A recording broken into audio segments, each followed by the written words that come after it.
Imagine entering a land where worship had become so twisted that children could be killed in the name of devotion. That was part of the world Joshua and the Israelites stepped into.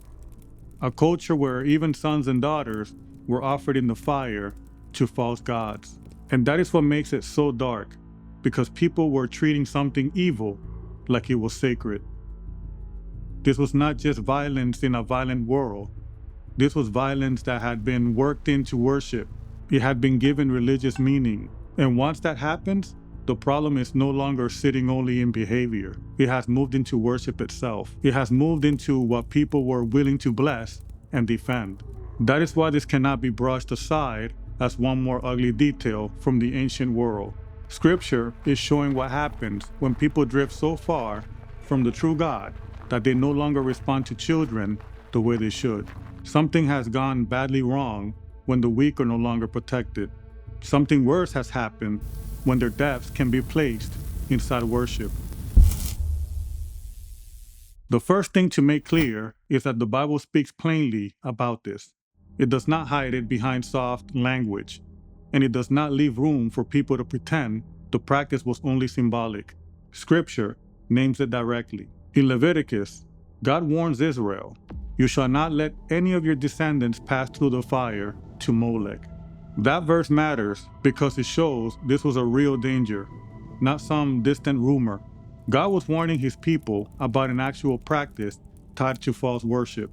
This was not just another custom that Israel happened to find strange. This was something God forbade. Then Jeremiah says, "They built the high places of Tophet to burn their sons and daughters in the fire." That's not hard to understand. It's direct and it is terrible. The Bible is telling you that children were being burned in the fire in places used for worship. This was not happening in secret corners alone. High places were being built for it on hills and raised platforms. These were sites set apart for worship and sacrifice. Fires were being lit for it. Children were being brought there to be offered as part of worship. People often create distance between themselves and ancient evil by assuming the words must be exaggerated. But the text does not let you do that. It speaks clearly, because the evil itself was clear. People may still wonder why anyone would do something like this in the first place. In the ancient world, people often believed that the greater the sacrifice, the greater the help it could bring. So in times of fear, crisis, or desperation, some gave up what was most precious to them, hoping to gain favor, avoid disaster, win victory, or change the outcome. That does not make the practice less evil. It shows how far fear and false worship can drive people once they have lost sight of the true God. When people believe blessing can be bought, wrath can be calmed, or help can be forced from a God through sacrifice, they can talk themselves into things that should have stopped in cold. And that helps explain why Scripture speaks about this so strongly. This was not only the killing of children, it was the killing of children in a setting where the people involved were treating the act like something meaningful. They were not calling it murder. They were placing it inside worship. That tells you something had already gone wrong long before the fire was lit. And people do not cross a line like that unless something deeper has already been damaged. Their view of God has been twisted. They have stopped seeing clearly. Their sense of what is holy had become badly corrupted. That is one reason this subject matters so much. Child sacrifice does not only show that violence existed. Everybody knows violence existed. It shows what false worship can do to people over time. It can train people to make peace with things they never should have accepted. This also needs to be said clearly. The Bible does not present this as though the nations around Israel were evil, while Israel itself was naturally better. That would miss the point completely. God warned Israel against these practices because Israel could fall into them too. And later, some did. That is part of what makes this so sobering. The problem was never about one race being bad and another race being good. The problem was false worship and moral rebellion. Whoever gave themselves to darkness stood under judgment. Jeremiah 32 says, to cause their sons and their daughters to pass through the fire to Molech, which I did not command them, nor did it come into my mind. First, it shows again that this evil had made its way into Judah. Second, it shows that God flatly rejects it. He does not speak about it as though it were a confusing gray area. He says he did not command it, and he makes clear that this was an abomination. That should end the shallow reading of this whole topic. God was not looking the other way when his own people did these things. He judged them too. So the issue was never tribal loyalty. It was always moral reality. There is another part of this that should not be missed. Parents are supposed to protect their children. A society is supposed to guard its weakest members, not hand them over. So when a people become willing to offer up their sons and daughters in the fire, the practice itself shows that something has gone rotten at the center. It shows that love has been damaged. It shows that something inside them had gone badly wrong. It shows that worship had become so corrupted that people could cross lines they should never have crossed. That is why this sin stands out so sharply in Scripture.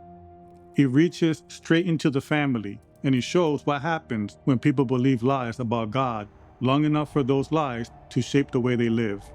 Modern people should be careful before acting like ancient evil is safely behind us. People often hear about practices like this and feel morally safe because the ancient world feels far away. Things look different now. A society can still destroy its children without fire, temples, or carved idols. It can do it in clinics, under legal protection, and with language that makes the act sound responsible, compassionate, or necessary. But different words do not change what is being destroyed. That does not mean every modern problem looks exactly like every ancient one. It means the deeper pattern should still warn us. Once a culture gets used to softening the truth about children being killed, it is already in dangerous territory. Once people begin defending what should grieve them, something has already started to bend in the conscience. Child sacrifice also did not stand by itself. It belonged to a larger world of false worship and spiritual rebellion. That's important because the Bible is not describing one isolated evil inside an otherwise healthy culture.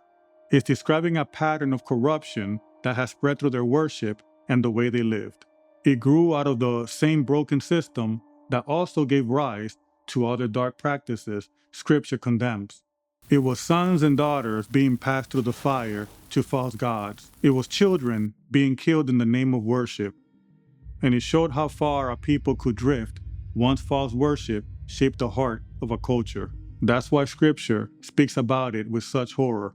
Not because the Bible is overreacting, but because evil really can go this far, and people really can become this blind. And when that happens, judgment is no longer hard to understand.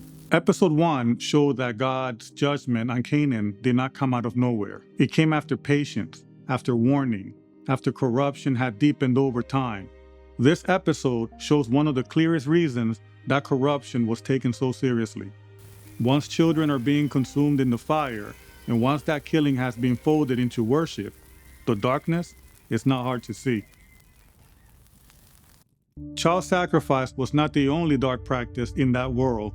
It stood inside a larger pattern of false worship and spiritual rebellion. In episode 3, we go deeper into those other practices. What are necromancy, divination, soothsaying, and sorcery? What did those words actually mean? And why does Scripture treat them as serious rebellion instead of harmless superstition? This is Luminance, where we bring the gospel into dark places.